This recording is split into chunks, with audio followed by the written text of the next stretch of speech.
தமிழன் தொலைக்காட்சி சொந்தங்களுக்கு கிறிஸ்டபர் தாஸின் அன்பு வணக்கங்கள். இன்றைய அரசியல் அரங்கம் நிகழ்ச்சிக்காக நம்முடன் இணைந்திருப்பவர் உலக தமிழின பேரியக்கத்தின் நிறுவன தலைவர் ஐயா கரு சந்திரசேகரன் நம்முடன் இணைந்திருக்கிறார்.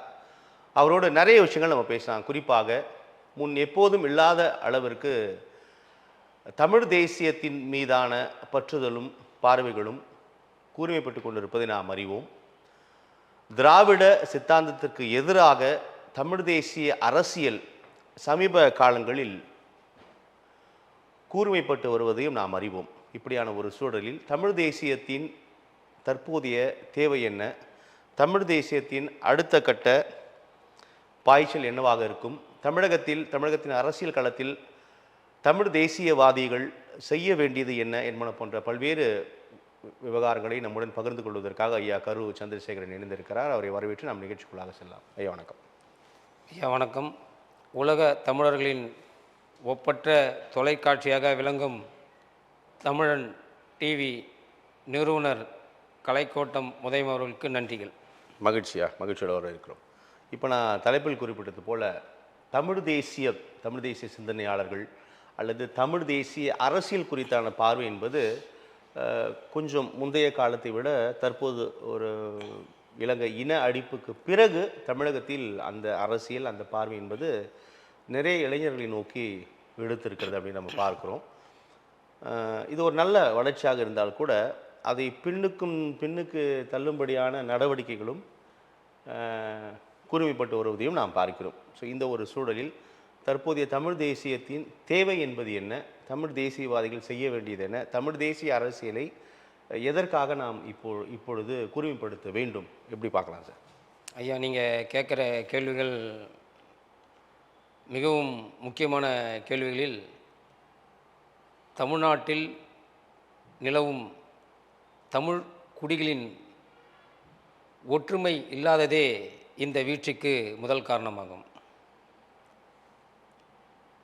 5ஆம் நூற்றாண்டில் மௌரிய பேரரசர் காலத்தில் 8ஆம் நூற்றாண்டு வரை இந்த இந்திய நிலப்பரப்பில் மிகவும் நமது முன்னோர்கள் நமக்கு அறிவுறுத்தி சென்ற காலச்சுவடுகள் இறையாண்மை குறித்தும் தமிழர் பண்பாடு குறித்தும் அழிக்கப்பட்டன. 300 ஆண்டுகள் அழிந்த பிறகு எங்கள் முப்பாட்டன் ராஜராஜ சோழன் காலத்தில் இந்த இந்திய நிலப்பரப்பு மண்ணில் மிக வீறு கொண்டு எழுந்த தமிழ் குடிகளின் இனம் அன்று ஒரே ஒரு குடியாக தான் இருந்தது. இன்று இருப்பதை போல் 170 தமிழ் ஜாதி பிரிவுகள் கிடையாது. அன்று குலத்தொழிலே நமது முன்னோர்கள் நம்மளுக்கு வலியுறுத்தியதாகவே அந்த 8ஆம் நூற்றாண்டில் கருதப்பட்டனர். நம் வீழ்ச்சிக்கு முதல் காரணம் நமதை பிரித்தாளும் சக்திகளே இதற்கு முதல் காரணம். அதற்கு நமது வீழ்ச்சின்றது எதை சார் குறிப்பிடுங்க? நம்ம வீழ்ச்சி அப்படின்னா எதை சொல்லுவீங்க? நமது வீழ்ச்சி என்பது நமது சமூக சமுதாய இனக்குழுக்களின் ஒற்றுமை இல்லாததே நமது வீழ்ச்சியின் இல்லை, எதை வீழ்ச்சின்னு குறிப்பிட்டீங்கன்னு கேட்குறேன். எது வீழ்ச்சி, எங்கு நாம் விழுந்தோம்னு கேட்குறேன். ஜாதிகளாக பிரிந்த இடத்தில் நாம் விழுந்தோம். சேரர் சோழர் பாண்டியர் காலத்தில் அனைவரும் தமிழ் குடிகளாக இருந்தனர். மற்ற மொழி பேசக்கூடியவர்களோ மற்ற இனத்தவர்களோ நம்மை ஆளவில்லை. ஆனால் இன்று நம்மை ஆள்வது யார்? இந்த 75 ஆண்டு காலமாக யாரை நம்ம ஆண்டிருக்கின்றனர்? இப்பொழுது மதிப்பிற்குரிய ஐயா எடப்பாடியார் மட்டுமே ஒரு தமிழராக நாம் எடுத்துக்கொள்ள முடியும். கலப்பினக்காரர்களுக்கு தமிழ் குடிகளின் ஒற்றுமை தெரியாது. அவர்கள் யார் ஆண்டாலும் என்ன இருக்கு, வந்தவரெல்லாம் வாழ வைத்த இந்த இந்திய நிலப்பரப்பில் நான் தமிழ்நாட்டை மட்டும் குறிப்பிடவில்லை, இந்த இந்திய நிலப்பரப்பே எங்கள் தமிழ் சமூகத்தை சார்ந்தது. ஆனால் இன்று தமிழ்நாட்டில் ஒரு அகதிகளாக இந்த தமிழரினம் இருப்பது மிகவும் வருத்தத்துக்குரியது. இதற்கு காரணம் பல ஜாதிகளாக பல சமூக தலைவர்களாக உலா வரும் இந்த தமிழ்நாட்டில் ஒற்றுமை இல்லாததே இதற்கு காரணம். இப்போ நீங்கள் தமிழ்நாட்டில் தமிழர்கள் அகதிகள் போல் வாழ்கிறார்கள் அப்படின்னு சொல்கிறீங்க. அது அந்த அளவுக்கு நம்ம அகதிகள் மாதிரியே சார் வாழும் தமிழ்நாட்டில்? இல்லை, நேற்று முன்தினம் நடந்த ஒரு தொலைக்காட்சியில் எல்லாரும் அறிந்ததே, ஒரு சமுதாய தலைவர் தமிழ் திரு அண்ணன் ஏர்போர்ட் மூர்த்தியார் அவர்கள் உயர் திரு காவல் அதிகாரியிடம் ஒரு மனு கொடுக்கறதுக்காக போகிறார். காவல்துறை தலைவர் அலுவலகத்தில் டிஜிபி அலுவலகத்தில் மனு கொடுக்கறதுக்காக போகிறார்கள். அங்கு வெட்ட வெளிச்சமாக அவர் தனி மனிதனாக இருக்கின்றார். அவரை சுற்றி ஒரு தெலுங்கு மொழி பேசக்கூடிய பல மொழி பேசக்கூடிய கும்பல்கள் அவரை வெறி நாய்களைப் போல கடிக்க துடித்து வருவதை நாம் அனைத்து தொலைக்காட்சிகளிலும் நாம் அதை பார்த்தோம், யூடியூபிலும் நாம் பார்த்தோம். தனிப்பட்ட விவகாரத்தில் நான் தலையிடவில்லை. ஆனால் ஒரு சமுதாய சிந்தனை உள்ள பல இனக்குழுக்களை ஒருங்கிணைக்கும் திட்டத்தில் கடந்த சில ஆண்டுகளாக தன் வாழ்க்கையையும் இந்த மக்களுக்காக அர்ப்பணித்து பெரும் முயற்சியாக செய்து கொண்டிருக்கும் தமிழ் திரு அண்ணன் ஏர்போர்ட் மூர்த்தியாரை இந்த அரசாங்கம் அவருக்காக என்ன ஒரு நடவடிக்கையும் செய்யவில்லை. நேற்று இரவு காவல்துறையால் கைது செய்யப்பட்டு விசாரணைக்கு அழைத்துச் செல்கிறோம் என்று அழைத்துச் சென்றனர். இரவு எக்மோர் நீதிமன்ற நீதிபதிகள் குடியிருப்பு அருகே நானும் அங்கு இருந்திருந்தேன். வருவார் எதிர்பார்த்தும் வரவில்லை. மீண்டும் ஸ்டான்லி மருத்துவமனையில் தீவிர சிகிச்சையில் உள்ளனர் என்று அறிவிப்பு வந்ததும் அங்கே போயும் சென்று அவரை பார்க்க முடியவில்லை. அங்கிருந்து கடைசியாக விடியற் காலை 3 மணி அளவில் அப்பொழுது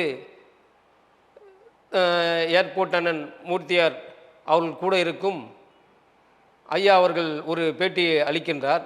அவர் கட்சியை சார்ந்தவர் ஒரு பேட்டியை அளிக்கின்றார். அப்பொழுது ஒரு சிறு மாத்திரையை எங்கள் அண்ணன் உட்கொண்ட ராயபுரம் மருத்துவமனையில், அதன் பிறகு அவர் செயல்பாடுகள் மாறிவிட்டன. மறுபடியும் அரசு மருத்துவமனை ஸ்டான்லியில் தீவிர சிகிச்சை பிரிவில் முதலுதவி பார்த்தனர் என்று ஒரு தகவல் சொன்னார்கள். நாங்களும் அந்த அதாவது தீவிர சிகிச்சை அறைக்குள் சென்றும் பார்க்க முடியவில்லை. இருந்தாரா? எங்களால் பார்க்க முடியவில்லை, நாங்கள் கண்ணால் பார்க்க முடியவில்லை. பிறகு வெளியே வந்த பிறகு அங்கே காவலர்கள்லாம் நீங்கள் தொந்தரவு கொடுத்திருந்தால் அவர் மேலும் ஒரு பல சிக்கல்களை உண்டாக்கும், அதனால் நீங்கள் அமைதியாக சென்று விடுங்கள் என்றார்கள். நாங்களும் அமைதியாக அண்ணன் தமிழண்ணன் அவர்களும் உலக தமிழர் பேரியக்க கௌரவ தலைவர் தமிழண்ணனும் மற்றும் சில தலைவர்களும் அங்கு வந்திருந்தனர். இரவு பகலும் அவர் கூடவே இருந்து அவர் முகத்தை பார்க்கக்கூட முடியவில்லை. திரும்பி வரும்பொழுது வெளியே பார்க்கும்போது இதுபோல் ஒரு செய்தியை நாங்கள் கண்டதும் பெரிய ஒரு அதிர்ச்சிக்கு உண்டானோம். அப்பொழுது மாத்திரையால் மாற்றமடைந்தால் அந்த என்ன மாத்திரை என்று தெரியவில்லை. மீண்டும் 3 நாட்கள் அவர் தீவிர கண்காணிப்பு மருத்துவ பிரிவில் இருக்க வேண்டும் என்று தகவல் வந்ததாக நாங்கள் அறிந்து கொண்டோம். மேற்பட்டு விடியற் காலையில் நாங்கள் வீட்டுக்கு வந்து பல வேலைகள் காரணமாக வீட்டுக்குள் வந்துவிட்டோம். அப்பொழுது இதன் சிந்தனையை எதை நோக்கி போகின்றன? யார் கையில் அதிகாரமும் பொருளாதாரமும் இருக்கிறதோ அவர்கள் எதை வேணாலும் மாற்றி எழுதலாம். அதற்கு ஒரே ஒரு உதாரணம், இந்த 75 ஆண்டு காலத்தில் நம் கண்முன்னே நடந்த ஒரு மிகப்பெரிய நிலப்பரப்பு அழிப்பை நான் உங்களுக்கு ஒரு நினைவுபடுத்துகின்றேன். தமிழ்நாடு என்பது இந்திய நிலப்பரப்புகளை உலகளாவிய நம்மளுடைய பெரும்பாட்டன் வணிகம் செய்துள்ளனர். நான் அதை சொல்லவில்லை, கல்வெட்டுகள் கூறுகின்றன. எதையும் மாற்றி எழுத முடியாது. ராஜராஜ சோழர் கட்டிய அந்த தஞ்சாவூர் பெரிய கோவில் இல்லை என்றால் நம்மை இன்னும் எவ்வளவோ வீழ்த்த சதி செய்திருப்பார்கள். அன்று அந்த கோயிலை கட்டும்போது ஜாதி கிடையாது, ஒரே ஒரு குடிகள் மட்டுமே, தமிழ் குடிகள் மட்டுமே. 450 ஆண்டுகள் தொடர்ச்சியாக இந்த மண்ணை ஆண்ட ஒரு வீரமிக்க தமிழ்குடி அரசர்களே நாம் அவரை பார்க்கின்றோம். சேர சோழ பாண்டியர்கள் தங்களுக்குள் வீழ்ச்சியடைந்தாலும் 5000 10,000 முன்பாகவே என் இனம் என் மக்களுக்குள் சண்டையிட்டு தோற்றாலும் வென்றாலும் எங்கள் இரத்த சம்பந்தப்பட்டதுக்கு உட்பட்டு நடந்தது. அது மகிழ்ச்சியாகும். இன்று பல இனக்குழுக்களும்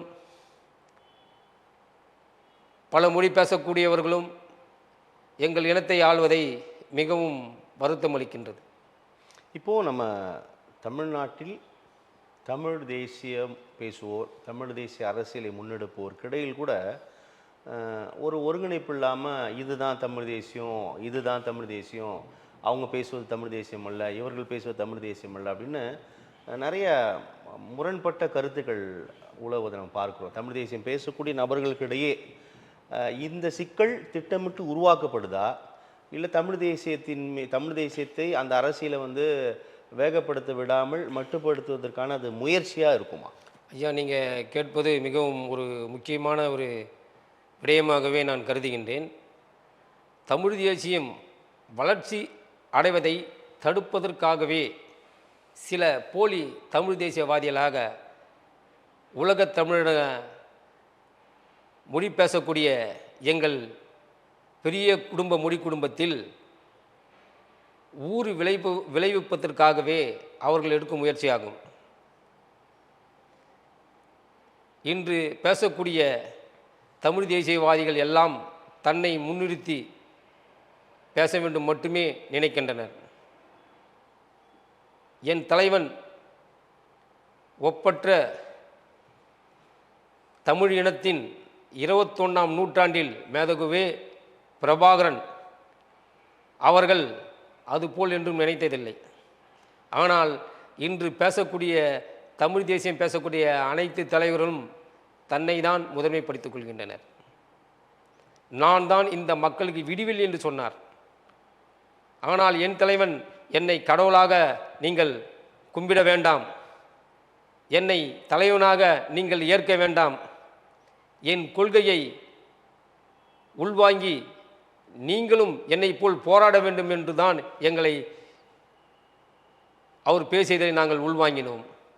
ஆனால் இன்று பேசக்கூடிய தமிழ் தேசிய தலைவர்கள் எல்லாம் நான் தான் தலைவன், நான் பேசினால்தான் மக்கள் ஓட்டு போடுவார்கள், நான் இல்லை என்றால் இந்த மக்களுக்கு யாரும் தமிழ் தேசியத்தை பேச கற்றுக் கொடுக்க மாட்டார்கள் என்று சொல்கிறார்கள். என் வீர முப்பாட்டு வழியில் தோன்றிய சேர சோழ பாண்டியர்கள் வழியில் தோன்றிய தமிழர்கள் வீறு கொண்டு இடம் மாட்டார்களா? மௌரிய கால அரசில் 5ஆம் நூற்றாண்டில் 8ஆம் நூற்றாண்டின் 300 ஆண்டுகள் எந்த ஒரு வளர்ச்சியும் இல்லாமல் இருந்தது. 8ஆம் நூற்றாண்டு முதற்கொண்டு 9ஆம் நூற்றாண்டு 10ஆம் 11ஆம் இந்த 450 ஆண்டுகள் இந்த இந்திய நிலப்பரப்பை நாங்கள் ஆளவில்லையா? அதுபோல் மீண்டும் ஒரு நாட்களுக்காக நாங்கள் கண்டிப்பாக அதற்கு தேவையான தொலைநோக்கு திட்டத்தையும் முயற்சி எடுப்போம் என்று ஐயாவுக்கு நீங்கள் கேட்டதுக்கு நான் பதிலளிக்கிறேன். இப்போது தமிழ் தேசியம் குறித்து பேசும்போது எல்லாமே இன்னொரு கருத்து கூட முன்வைக்கப்படுது, நீங்களும் அறிவீர்கள். தமிழ்நாட்டில் அதிமுக இருக்குது, திமுக இருக்குது, கட்சிகள் ஆட்சி செய்து கொண்டிருக்கின்றன. இதில் என்ன தமிழ் தேசியம், அது என்ன தமிழ் தேசியம்? நீங்கள் என்ன தேசியம் முழுமைக்கு இருக்கீங்களா? நீங்கள் ஒரு மாநிலத்தில் இருக்கிறீங்க, அப்புறம் என்ன தமிழ் தேசியத்தை அமைக்க போகிறீங்களா அப்படின்லாம் நிறைய விமர்சனங்கள் முன்வைக்கப்பட்டு வருவதை பார்க்கும். இது எப்படி நம்ம பார்க்கலாம்? அந்த நீங்கள் கேட்டது மிகவும் ஒரு முக்கியமான கேள்வி. இதுவரையும் இந்த கேள்விக்கு நிறைய பேர் நீங்களும் கேட்டிருப்பீங்க, விடை சொல்லியிருப்பார்கள். தமிழ் தேசியம் தமிழ்நாட்டில் தமிழ் குடிகளில் மட்டுமே பிறந்த மற்ற மொழி கலப்பில்லாமல் இருக்கும் தமிழ் பற்று உள்ளவர்கள் தான் தமிழ் தேசியத்தை பற்றி நன்கு அறிவார்கள். ராஜராஜ சோழன் காலகட்டத்தில் எல்லாமே தமிழர்கள் தான். அப்பொழுது தமிழ் தேசியத்துக்கு தேவையான எந்த ஒரு அடிப்படை காரணமும் தேவையில்லை. இன்று தமிழ்நாட்டில் இருக்கின்ற மக்கள் தொகையில் 30% உள்ளவர் கலப்பினக்காரர்கள். இப்போ கலப்பினக்காரர்களுக்கு போது அப்போ தமிழ் தேசம் என்று பேசப்பட வேண்டிய ஒரு சூழ்நிலை உருவாக்கிவிட்டது. தமிழர்கள் யார், தெலுங்கர் யார், மலையாளி யார், கன்னடர் யார் என்று கேள்விகள் வரும்போது நான் தமிழ் தேசியவாதி என்று சொல்வதில் தவறில்லைகள். ஆனால் அப்படி பேசும்போது தமிழ் தேசியம், தமிழர்கள், தமிழ்நாடு குறித்து பேசும்போது மற்றொரு தரப்பிலிருந்து இவர்கள் வந்து இனவாதம் பேசுகிறார்கள், இன தூய்மைவாதம் பேசுகிறார்கள் அப்படின்லாம் விமர்சனம். ஐயா, நீங்கள் சொல்வது எப்படி நம்ம பார்க்கலாம்? அதாவது இனவாதம் பேசுகிறார்கள், இன தூய்மைவாதம், தூய்மை என்று கொச்சைப்படுத்துவதன் காரணம் இவர்கள் சேர்த்து வைத்திருக்கும் பொருளாதாரத்திற்கு ஒரு பாதுகாப்பு வேண்டும். இந்த தமிழர்கள் ஒற்றுமைப்பட்டுவிட்டால் நாம் இந்த 70 ஆண்டு காலமாக இந்த மக்களையும் தமிழ் மண்ணையும் ஏமாற்றி சேர்த்த பொருள்களை இழக்க நேரிடும் என்று மிகப்பெரிய ஒரு அச்சத்தில் அவர்கள் இந்த சிந்தனையை உள்வாகின்றனர். இந்த தமிழ் தேசியவாதிகள் போலியானவர்கள் சிந்தனையே இதை பற்றித்தான்.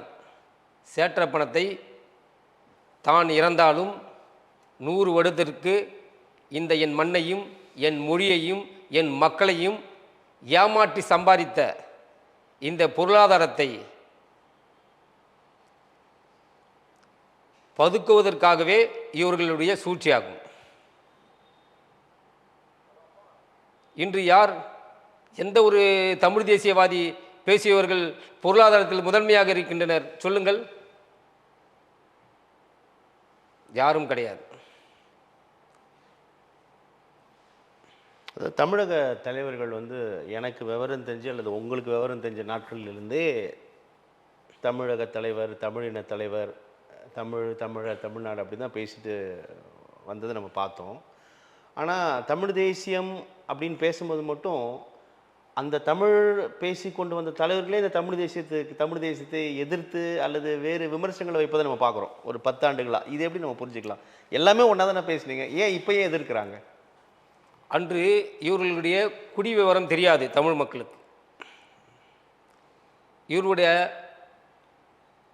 மொழி இனக்கலப்பு காரணங்கள் மக்களுக்கு தெரிந்தபோது அவர்களை தலைவர்களாக இந்த தமிழ்நாட்டு மக்களும் உலக தமிழ் மக்களும் ஏற்றுக்கொள்ளவில்லை. அது யார் என்று எந்தெந்த தலைவர்கள் நான் பெயர் சொல்ல விரும்பவில்லை. அது பெயர் சொன்னால் மீண்டும் ஒரு பெரிய ஒரு விவாதத்திற்கு உள்ளாகும். அது அந்தந்த தலைவர்களுக்கே நான் என்ன சொல்லுவது என்றது தெரியும். என் பரம்பரையாக என் தமிழ் குடிகளில் தமிழ்நாட்டை அரசு அறிவித்த தமிழ் குடிகளில் 170 ஜாதி அமைப்புகளில் யார் வேண்டுமானாலும் பெண் கொடுக்கலாம், பெண் வாங்கலாம். அது எல்லாம் என் தமிழ் குடிகளை சார்ந்ததே. ஆனால் இந்த கன்னடக்காரனோ, மலையாளம் பேசுகிறவனோ, தெலுங்கு பேசுகிறவனோ என் மொழியில் கலப்பினமாகி திருமணம் செய்து கொண்டு வந்ததற்கே எங்கள் வீழ்ச்சிக்கு முதல் காரணம். அதை கண்டறியும் போது தமிழ் தேசியவாதிகள் பேசும்போது அதை ஏற்க அவர்கள் மறுக்கின்றனர். இந்த இந்திய ஜனநாயகத்தில் யார் வேண்டுமானாலும் யாரை வேணாலும் திருமணம் செய்து கொள்ளலாம், தவறில்லை. என் மொழிக்கும் என் மண்ணுக்கும் பாதுகாப்பாக இருப்பதை நான் பேசுவதற்கு எனக்கு உரிமை உண்டு. என் குடும்பத்தில் உள்ளவர்களை நன்றாக இருக்க வேண்டும் நினைப்பதில் எனக்கு தவறில்லையே. இந்த இந்திய நிலப்பரப்பே என்னுடைய தாய் நிலம். மொழிகளாக பிரிக்கப்பட்டது, மாநிலங்களாக பிரிக்கப்பட்டது, மொழி சிதைவு ஏற்பட்டு பல மொழிகளாக மாநிலங்களில் பேசப்பட்டது. இதற்கு ஒரே ஒரு உதாரணம் சிந்து சமவெளி நாகரிகம். இதற்கு மேல் என்ன ஆதாரம் வேண்டும்? முதலில் தோன்றிய என் இனம் குமரிகண்டம். நான் சொல்லவில்லை, வரலாறு சொல்லுகிறது.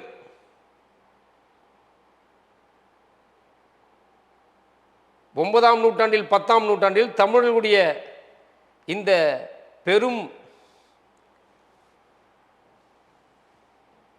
நிலத்தையும் ஆண்ட ராஜராஜ சோழன் முப்பாட்டன் அவருடைய தஞ்சை பெரிய கோயில் அதை உலகிற்கே நிறுவனம் செய்கிறது. இதற்கு மேல் என்ன உதாரணம் வேண்டும் ஐயா, சொல்லுங்க. ராஜராஜ சோழனையே ஒரு சாதிய பாகுபாடு காட்டினார், அவர் மீது சாதிய சாயம் பூசும் போக்கலாம் கூட நம்ம பார்த்தோம். அது இந்த கலப்பினத்தில் வந்தவர்கள் பேசுவார்கள்.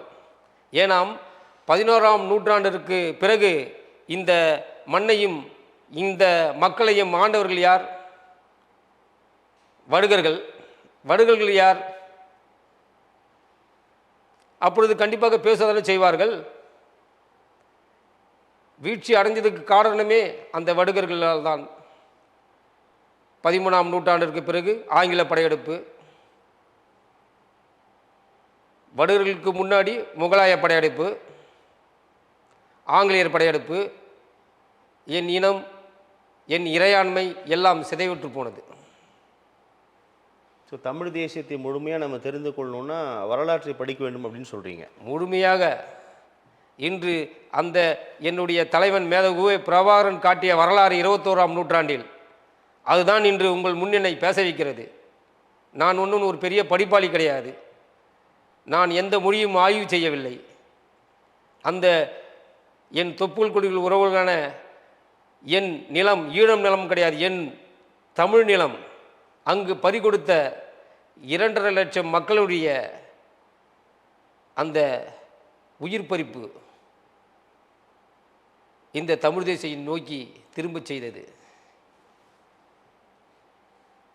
இதில் உண்மையான தமிழ் தேசியர்கள் யார், போலியானவர்கள் யார் என்று காலம் பதில் சொல்லும். அது நான் சொல்ல விரும்பவில்லை. இப்போ நம்ம தமிழகத்தை தாண்டி பிற மாநிலங்கள், குறிப்பாக மொழி வழி மாநிலங்களாக பிரிந்த பின்பு ஆந்திரா, தெலுங்கானா, கர்நாடகா, கேரளா உள்ளிட்ட மாநிலங்களில் திராவிட அரசியல், திராவிட சித்தாந்தம்லாம் பெருசாக இல்லை, பேசுகிறதே நம்மளால் பார்க்க முடியல. ஆனால் தமிழகத்தில் மீண்டும் மீண்டும் இது வந்து திராவிட மாடல் அரசு, இது திராவிட மண், பெரியார் மண் என்று சொல்வதோடு நில்லாமல் தற்போதைய திமுக அரசு கூட தங்களை திராவிட மாடல் அரசு அப்படின்னு சொல்கிறது தான் பெருமை கொள்கிறது. தொடர்ச்சியாக அந்த முழக்கங்களை முன்வைத்து வருவதை நம்ம பார்க்குறோம். இது தொடர்பாக நிறைய உரையாடல்கள் போய்கொண்டே தான் இருக்குது. இருந்தாலும் இங்கே இந்த நிலை தொடர்வதை நம்ம பார்க்குறோம். எப்படி புரிஞ்சிருக்கலாம்? இந்த 4 மாநிலத்திலும் உள்ள அந்தந்த இனக்குழுக்கு தலைவர்கள், அந்தந்த அரசாங்கம் செயல்படுத்துபவர்கள் தமிழ்நாட்டை தவிர மற்ற மாநிலங்களில் நாங்கள் திராவிட குடும்பம் என்று யாராவது சொல்லியிருக்கிறார்களா? இல்லை நீங்கள் கேள்விப்பட்டீர்களா? இதை சொல்லுவவர்கள் இந்த தமிழ்நாட்டில் இருக்கும் வடுகர்கள் மட்டும்தானே இதை சொல்லுகிறார்கள். கன்னடன் சொல்லுகிறானா நான் திராவிட கன்னடன்ட்டு? இல்லை என் மொழி திராவிட குடும்பம் என்று யாராவது சொல்லுகிறார்களா? மலையாளி சொல்லுகிறார்களா? மலையாளம் அங்கு நான் திராவிட குடும்பம். இல்லை நம்ம தெலுங்கு பேசக்கூடிய அந்த மாநிலத்தை சார்ந்தவர்கள் நாங்கள் திராவிட குடும்பம் தெலுங்கர்கள் என்று சொல்கிறார்களா? இங்கே ஏன் சொல்கிறார்கள்? இங்கு 170 இனத்தலைவர்கள் உள்ளார்கள், குடித்தலைவர்கள் உள்ளார்கள். அவர்களுக்கு ஒரு சீட்டு பணம் இருந்தால் போதும். எல்லாம் வரலாற்றையும் மாற்றுவதற்கு வட மாநிலத்தில் இருக்கும் மத்திய அரசாங்கத்திற்கு சார்ந்து அவர்கள் சொல்லும் செயலை பொருளாதார சிந்தனையில் அவர்கள் காய் நகர்த்துகிறார்கள். இந்த செயலை தான் இந்த தமிழ் தேசியவாதிகள் கண்டிக்கின்றனர். இப்போது நீங்கள் குறிப்பிடக்கூடிய அந்த பிற மாநிலங்களில் திராவிடம்லாம் பேசலை, ஆனால் அதை விட இங்கு தமிழ்நாடு வளர்ச்சி அடைந்து வருவதை தான் நம்ம பார்க்குறோம். அப்போது என்ன சிக்கல்? இப்போ இதால் வந்து நீங்கள் குறிப்பிடக்கூடிய பிற மொழியாளர்கள் நீங்கள் அதிகாரத்தில் இருப்பது தான் பிரச்சனை அப்படின்ற போதும் நம்ம தமிழர்களுக்கு என்ன பிரச்சனை இங்கே உருவாச்சுன்னு கேட்குறேன். தமிழர்கள் பிரச்சனையே கலப்பினக்காரர்கள் தான் பிரச்சனையே. அது எல்லாமே தமிழர்களாக இருந்தால் இங்கே திராவிடம் பேச முடியுமா? 30% கலப்பினர்கள் மாறி வந்துவிட்டனர். இன்று தமிழ் குடிகளிலே கலப்பினர்கள் ஊடுருவதனால் இந்த 75 ஆண்டுகளாக திராவிடம் பற்றி பேச வேண்டிய சூழ்நிலை ஆகிப்போச்சு. அதுக்கு முன்னாடி எங்கேயாவது திருவள்ளுவர் திராவிடம் எழுதி உள்ளாரா, இல்லை எந்த நம்மளுக்கு எழுதிய முன்னோர்கள் நூல்களில் திராவிடத்தை பற்றி எங்கேயாவது குறிப்பிட்டு இருக்கிறார்களா? திராவிடத்தை பேசியது எந்த ஆண்டு?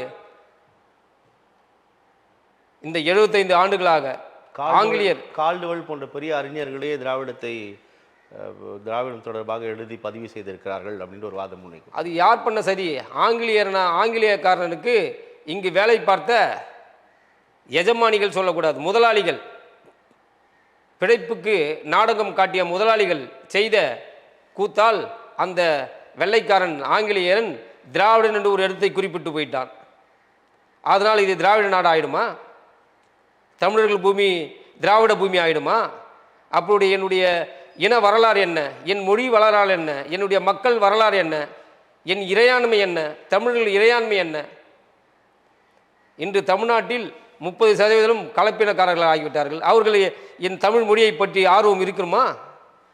அதனால்தான் என் இனம் தமிழ் இனம் மீண்டும் ஒரு பெரிய ஒரு மாற்றத்திற்கான வெகு வேகமாக 2009 21ஆம் நூற்றாண்டில் மாபெரும் ஒரு சக்தியாக எங்கள் தலைவர் மேதகுவே பிரபாகரன் அவர்கள் காட்டிய வழிபாதையில் தமிழ் தேசிய தலைவர்கள் உள்பட ஆங்காங்கே இளைஞர்களும் அந்த உணர்வை உள்வாங்கி செயல்பட தொடங்கியதன் காரணமே தமிழ்நாட்டில் தமிழ் தேசியம் வளர்ச்சியடைவதற்கு முதற் காரணம். இப்போ நம்மளுடைய தமிழ்நாட்டு தமிழ் மண் தொடர்பாக நிறையா விமர்சனங்கள் பேசிகிட்டு இருக்கிறத பார்க்குறோம். இது பெரியார் மண் என்பதும் பெரியாரிய மண் தான் என்பதும் நிறையா விமர்சனங்கள் தொடர்வதை பார்க்குறோம். இதை நம்ம எப்படி பார்க்கலாம்? ராஜராஜ சோழன் கட்டிய தஞ்சாவூர் கோயிலை போல இந்த மதிப்பிற்குரிய எங்கள் பெரியார் அவர்கள் ஏதாவது கோவிலை கட்டினாரா? நாங்களே ராஜராஜ சோழன் மண் என்று சொல்லவில்லையே. 450 ஆண்டுகள் ஆண்ட என் பரம்பரை, தமிழ் குடிகள் பரம்பரை, நாங்களே தமிழர் மண் என்று தான் சொல்கிறோம். அப்பொழுது எங்களை இந்த சித்தாந்தத்திலிருந்து வெளியேற்றுவதற்காகவே இந்த பெயர்களை சூட்டுகின்றனர். இப்போ அவர் ஒரு பெரிய ஐக்கான காட்டுறதுல இங்கே என்ன பிரச்சனை உருவாகுதுன்னு நினைக்கிறீங்க? நீங்கள் காட்டி விட்டு போகட்டும், என்ன பிரச்சனை? ஒற்றுமை சிதைந்தால் அப்புறமா எப்படி பிரச்சனை வருங்கய்யா? ஒற்றுமையாக இருந்தால் தானே சிறு துளிகள் சிறு சிறு துளிகள் தான் பெரும் வெள்ளமாக மாறும். இந்த சிறு சிறு துளிகளை, சிறு சிறு இனக்குழுக்களையும், சிறு சிறு தமிழர் ஒற்றுமையையும் சீர்குலைப்பதற்காகவே நான் கருதுகிறேன். ஒரு ஓடை என்பது திடீரென்று பெரிய ஆற்று வெள்ளமாக ஓடிவிடாது. சிறு சிறு சிறு சிறு மழை துளிகள் தான் பெருவெள்ளமாக பெருகெடுத்து ஓடும். அந்த சிறு சிறு சிந்தனையை, தமிழ் சிந்தனையை அழிப்பதற்கு காரணமே நீங்கள் சொல்லும் வார்த்தைகளாக நான் கருதுகிறேன். தமிழர்கள் என்றாலே சாதிய பாகுபாடு, சாதிய ஏற்றத்தாழ்வுகள் நிறையா தமிழ் சமூகத்தில் இருக்குது. இங்கே தலித்துக்கு ஒரு பிரச்சனைனா, பட்டியலின மக்களுக்கு ஒரு பிரச்சனைனா அடுத்த சாதியினர் பார்க்க மாட்டார்கள், அவருக்கு ஒரு பிரச்சனைனா இன்னொரு சாதி பார்க்க மாட்டார்கள் அப்படின்னு சாதியாக இங்கே பிளந்து போய் இருக்கிறார்கள். அப்போ இவங்க தமிழ் பேசுவது எல்லாமே சாதியை குறிமைப்படுத்துவதற்கு தான் அப்படின்னு ஒரு கருத்து முன்வைக்கப்படுது. எப்படி பார்க்கலாம்? இப்போது சாதியே இல்லாத காலத்தில் எங்களுக்கு எந்த ஒரு பிரச்சனையும் கிடையாது. அது சொல்லியிருக்கிறேன் ஐயாவுக்கு. திருமணி 8ஆம் நூற்றாண்டில் முதற்கொண்டு 16ஆம் நூற்றாண்டு வரை எந்த ஒரு பிரச்சனையும் கிடையாது. அப்பொழுது எல்லாமே யார் யார் தொழிலை செய்கிறானோ குலத்தொழில்தான் பிற்காலத்தில் ஜாதிகளாக மாறின. ஆங்கிலேயரின் படையெடுப்பினாலும் முகலாயர்கள் படையெடுப்பினாலும் செய்யும் அந்த குலத்தொழில்கள் முற்றிலும் தடுத்து நிறுத்தப்பட்டன. நிலம் வைத்தவர்கள் முதலாளியாக ஆக்கப்பட்டனர். நிலம் இல்லாமல் பேரரசிற்கு வேலை பார்த்தவர்கள் கீழ்நிலையில் தள்ளப்பட்டனர். இதுதான் பிரிவுக்கு முதற் காரணமாகும். இந்த பிரிவின் அடிப்படையில் பணம் யாரிடம் அதிகமாக இருக்கிறதோ இந்த காலம் தொட்டு கிடையாது, ஆண்டாண்டு காலமாக பணம் இருப்பவர்தான் அந்த சமூகத்தையும் மண்ணையும் மொழியையும் கூட மாற்றி அமைத்து விடுகின்றனர். எத்தனையோ உலக நாகரிகம் தோன்றிய காலத்தில் இருந்த மொழிகள் இன்று காணாமல் போய்விட்டது. என் தமிழ் மொழியும் இது போன்று ஒரு காணாமல் போவதற்கான சூழ்ச்சியாகவே தமிழர்கள் நாங்கள் இதை கருதுகிறோம். இந்த போக்கானது சிறு சிறுவாக பல இனப்பு மொழிகள் தமிழ்நாட்டில் ஊடுருவதால் தமிழ் மெல்ல மெல்ல பேசுவதும் மொழி பற்றியும் தோய்வு செய்வதற்காகவே இந்த சதித்திட்டம் நடக்கிறது. இப்போது நீங்கள் மொழி குறித்து பேசினால சொல்கிறேன், மும்மொழி கொள்கை தொடர்பாக மத்திய அரசாங்கத்துக்கும் தமிழகத்துக்கும் ஒரு தொடர்ச்சியான ஒரு இழுபறி நிலை நீடிக்கிறத பார்க்கும். குறிப்பாக ஏறக்குறைய 2516 கோடி ரூபாய் இன்னமும் தராமல் இழுத்தடித்து வருகிறது. மும்மொழி கொள்கையை நீங்கள் ஏற்றுக்கொள்ளவில்லை என்றால் அது தர முடியாதுன்னு மத்திய கல்வி அமைச்சர் இதை பதிவு செய்கிறார். இன்று வரை உச்சநீதிமன்றத்திற்கு கூட இந்த வழக்காக முன்வைத்திருக்கிறது தமிழக அரசு. அப்போது இந்த இந்த இந்த கொள்கை ரீதியாக அல்லது மொழி ரீதியாக பேசும்பொழுது மத்திய அரசாங்கத்தோட இந்த நடவடிக்கை நம்ம எப்படி பார்க்கலாம்? மும்மொழி கொள்கையை நாம் ஏற்றுக்கொள்வோம், மெல்ல மெல்ல நம்மளுடைய மொழியையும் இனத்தையும் அழிவு பாதைக்கு செல்லுவதற்கு சமமாகும். யார் பொருளாதாரத்தில் மேன்மை இருக்கிறார்களோ அவர்கள்தான் தமிழ்நாட்டில் உள்ள தலைவர்களும் சேர்த்து வைத்திருக்கின்ற பொருளாதாரத்தை காப்பாற்றுவதற்காக அந்த மும்மொழி கொள்கை கூட கையெழுத்து போடுவார்கள். பாமர மக்களுக்கு தெரிய போவதில்லை. ஏற்கலையா? ஏற்காதனால தான் பிரச்சனைன்னு சொல்கிறேன். எதிர்க்க எங்கே முடிகிறது ஐயா? நேற்று முன்தினம் நடந்த ஒரு எதிர்ப்புக்கே கடைசியாக நேற்று காலை சொல்லிட்டாங்க. நேற்று காலை ஒரு 11-12 மணி அளவில் தமிழ் திரு ஏற்பட் மூர்த்தியார்தால் அவர்களை கொலைவெறியோடு தாக்குவதற்காக முயற்சித்தார் என்று ஊடகத்தில் சொல்லப்பட்டது. கண்முன்னே பார்க்கப்பட்டதெல்லாம் பணமும் அரசியல் பதவியில் முன்னிலை வகிப்பவர்களுக்கு எதுவானாலும் சாதகமாக மாற்றப்படும். இப்பொழுது அரசு நினைத்தால் இங்கிருந்து நான் வெளியே போகும்போது கூட என் உயிரை எடுக்கப்படும். அது அரசு நேரடியாக தலையிட்டு செய்ய வேண்டாம், யாராலும் செய்யலாம். அதற்கு என்ன தேவை? ஒரு 5 கோடி 10 கோடினா சந்திரசேகரன் அவ்வளோ பெரிய ஒரு தலைவரா? ஒன்றும் கிடையாது. அப்போ பணம் தானே அங்கே தீர்மானம் பண்ணப்படும். இப்போ மும்மொழி கொள்கையும் அதே போல தானே. பணம் இருந்தால் இங்கு ஆண்டு கொண்டிருக்கின்ற 50 ஆண்டு காலமாக திராவிட ஆட்சிக்காரர்களுக்கு ஒரு பெரும் ஒரு தொகையை ஒதுக்கினால் மும்மொழி கொள்கைகள் கூட ஏற்றுக்கொள்ளப்படுவார்கள். இல்லை என்றால் அவர்கள் சேர்த்து வைத்திருந்த பொருளாதாரத்தின் மீது மத்திய அரசாங்கம் அதை எப்படி மக்கள் மத்தியில் நிரூபிக்க வேண்டும் என்று சிந்தனைக்கு போகும்போது தானாக அவங்களே என்ன பண்ணிடுவாங்க, சரிங்க அப்படின்ட்டு ஒரு சித்தாந்தத்திற்கு தள்ளப்படுவார்கள். அப்பொழுது அவர் கீழே இருக்கக்கூடிய தலைவர்கள் மேல் என்ன சொல்வதோ அதை கீழே இருக்கும் செய்ய போகிறாங்க.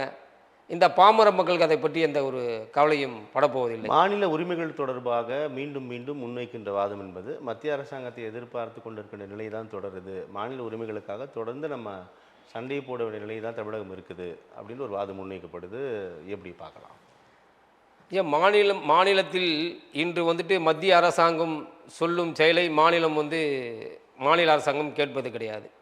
2 தரப்புக்கும் வேறுபாடுகள் இருக்கின்றன. இது அரசியல் பார்வையில் வேறுபாடாக தெரியும்.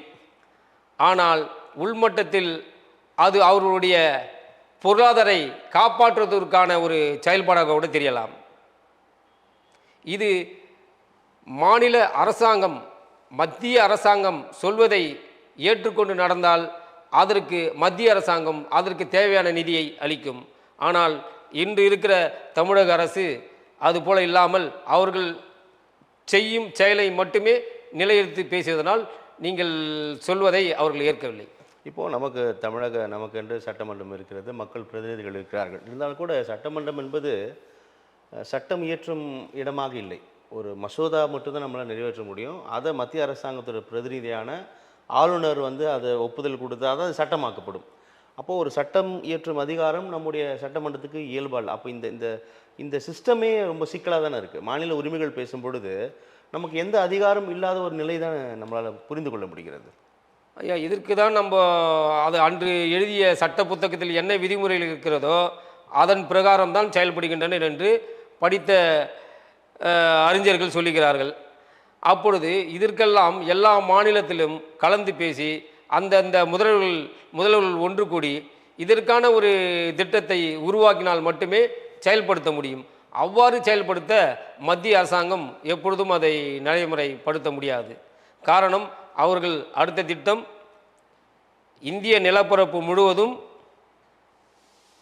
அந்தந்த மாநில மொழிகளை சிதைப்பதும் இந்தியை முதன்மையாக்கும் மற்றும் எலெக்ஷன் என்று வந்தால் இந்தியா முழுவதும் ஒரு எலெக்ஷனாக நடத்தப்பட வேண்டும் என்ற ஒரு குறிக்கோளில் மத்திய அரசாங்கம் செயல்பட்டு வருகின்றது. அவ்வாறு செயல்படும் போது பல மாநிலத்தில் பேசக்கூடிய மொழிகள் சிதைக்கப்படும். அப்பொழுது அந்தந்த இனமொழி பேசக்கூடியவர்கள் கூட மத்திய அரசாங்கம் செய்யக்கூடிய பாட புத்தகத்தில் என்ன வரலாறு எழுதப்படுகிறதோ அதை தான் அந்தந்த மாநிலத்திலும் செயல்படுத்துவார்கள். அப்பொழுது அந்தந்த மாநிலத்தில் உள்ள முன்னோர்கள் அந்தந்த மண்ணிற்கு செய்த தியாகங்கள் மறைக்கப்படும். அந்தந்த மாநிலத்திலேயும் அவர்களுடைய சுய மரியாதைகள் இழந்து விடுவார்கள். இதில் காங்கிரஸாக இருக்கட்டும், மத்தியில் ஆள்கின்ற எந்த ஒரு அரசியல் கட்சிகளாக இருந்தாலும் அவர்கள் இதை தான் நிலைப்படுத்துவார்கள். இப்போது சமீபத்தில் நாடாளுமன்றத்தில் 2 பெரிய விஷயங்கள் வந்து பூதாகரமாக்கப்பட்டது. நாடாளுமன்றம் முற்றாக முடங்கியதை பார்த்தோம். ஒன்று, வாக்காளர் பட்டியல் தீவிர திருத்த பணி பீகாரில் நடைபெறுவது. அது தொடர்பாக பிரதான எதிர்க்கட்சி தலைவர் ராகுல் காந்தி வைத்த குற்றச்சாட்டு வாக்கு திருட்டில் ஈடுபடுகிறது, அதற்கு தேர்தல் ஆணையமும் துணை போகிறது அப்படின்ற ஒரு வாதத்தை முன்வைத்தார். இப்போது நேற்று முன்தினம் கூட உச்சநீதிமன்றத்தில் ஒரு பொதுநல வழக்கு தாக்கல் செய்யப்பட்டிருக்கு.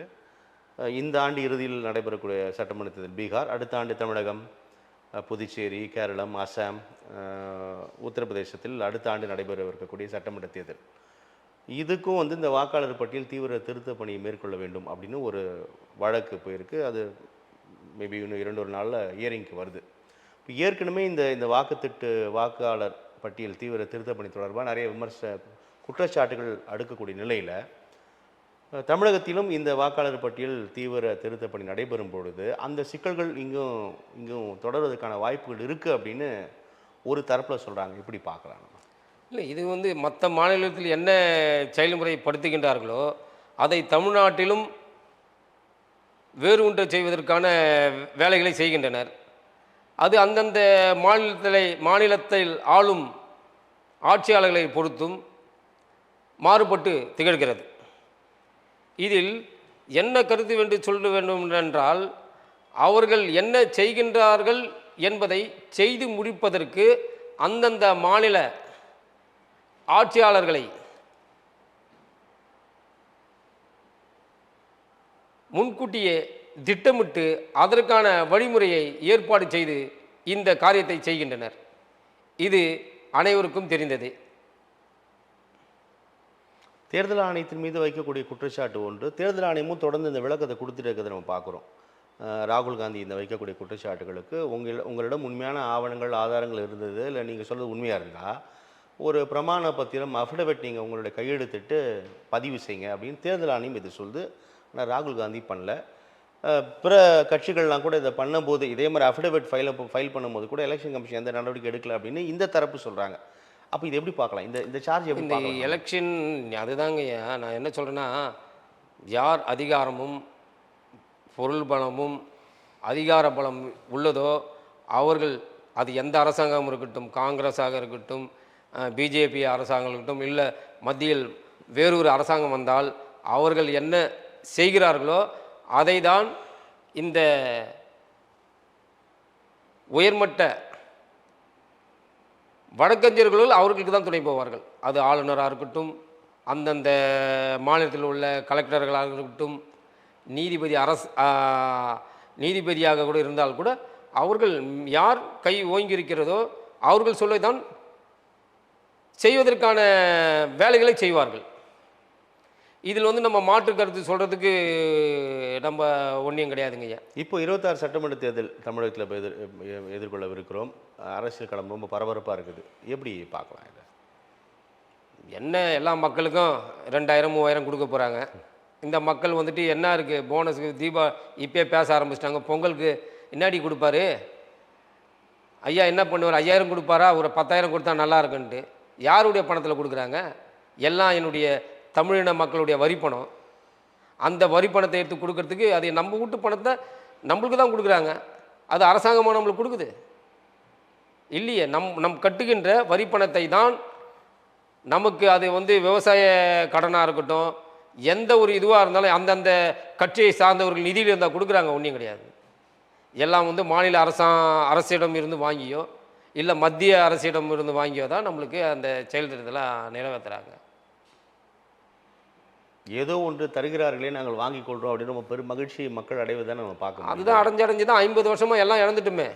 ஆற்றுல போகிற மணலை இழந்தாச்சு. இப்போ வந்து மழையை இப்போ தான் குடைய ஆரம்பிச்சிருக்கிறோம். இன்னும் 100 வருஷத்தில் எங்கேயும் மழை கூட இருக்காது, எல்லாம் மண்ணாயிடும். இதெல்லாம் விற்று தான் நம்மளுக்கு வந்து 5000 2000 3000 கொடுக்க போகிறாங்க. ஏற்கனவே இருக்கக்கூடிய கட்சிகளுக்கு நாங்கள் தான் மாற்று அப்படின்னு களத்தில் நாம் தமிழர் கட்சியை தொடர்ந்து தனித்து இயங்கி வருவதை நம்ம பார்க்குறோம். இப்போது புதிய வரவான தாவேகாவோட வருகை எப்படி பார்க்கலாம்? இல்லை, அவர் அண்ணன் சீமான் அண்ணன் அவர்களை வந்து தமிழ் தேசியம் பேசுபவர்கள் உண்மையாக நேசிக்கிறவர்கள் யாரும் அவர் சொல்வதை வந்து இன்னுமே அவருடைய கருத்தை நாங்கள் ஏற்கிறோம், மதிக்கிறோம். எங்களை போன்ற தமிழ்மொழி குடிகளை நாங்கள் எல்லாரும் தமிழர்கள் தமிழ் குடிகள் என்று 2009 என் தேசிய தலைவர் மேதகு பிரபாகரன் அவரை தமிழ்நாட்டிற்கு சில இளைஞர்களுக்கும் தமிழ்மொழி பற்றாளருக்கும் அடையாளம் காட்டியது அண்ணன் சீமான் அவர்கள். அவர்கள் அடையாளம் காட்டவில்லை என்றால் தமிழின மக்கள் நிறைய பேர் கூட நம்ம தமிழரான்னு தெரிஞ்சிருக்காது. அதை நாங்கள் எப்பொழுதும் மறப்பதில்லை. அவருக்கு எந்த ஒரு சூழல் பிரச்சனை என்றாலும் தமிழ் தேசியவாதிகள், உண்மையான தமிழை நேசிக்கக்கூடிய தமிழ் தேசியவாதிகள், தமிழ் குடிகளில் கலப்பில்லாமல் இருக்கும் தமிழ் தேசியவாதிகள் அவருடைய அந்த வழித்தடத்தை ஆதரிப்போம் என்பதில் எந்த ஒரு மாற்று கருத்தும் கிடையாது. தாவேகாவோட வருகை குறித்து கேட்டிருந்தேன். நாங்கள் தாவேகாவோட வருகை குறித்து கேட்டிருந்தேன். விஜயோட வருகை குறித்து கேட்டேன். அது எனக்கு அந்த தாக்க வேணால் எனக்கு தெரியல. விஜய்னா தான் தெரியுது. விஜய் கூட இப்போ எப்படி நம்ம மொழிகளை அழிக்க பயன்படுத்திக்கிறார்களோ அதுபோல் அண்ணன் சீமான் அவர்களுடைய அந்த ஓட்டு வங்கியை குறைப்பதற்காகவும் விஜயை களம் இறக்கியிருப்பதாக நான் கருதுகின்றேன். இந்த தமிழின மக்கள் கருதுகிறார்கள். ஏனென்றால் கமலஹாசன் ஐயா அவர்கள் தேர்தலில் நின்றார். அவரால் இன்னும் ஒன்றும் சாதிக்க முடியவில்லை. இப்பொழுது ஐயா அவர்கள் விஜய் அவர்கள் களத்தில் இறங்குகிறார். அண்ணன் சீமான் அவர்களுடைய தமிழ் தேசிய வளர்ச்சியை குன்றச் செய்யவும், மேலும் இந்த தமிழ் இன குழுக்களுடைய ஒற்றுமையை குறைக்கவும், தமிழ்நாட்டில் தமிழ் தேசியம் வீறு கொண்டு எழுவதை தடுக்கவும் விஜய் இந்த அரசியல் பயணத்தில், நடிகர் விஜய் இந்த அரசியல் பயணத்தில் பயணிப்பதாக தமிழர்கள் நாங்கள் கருதுகின்றோம். நன்றி சார், உங்களுடைய வருகைக்கும் கருத்து பகிர்வுக்கும் மிக்க நன்றி.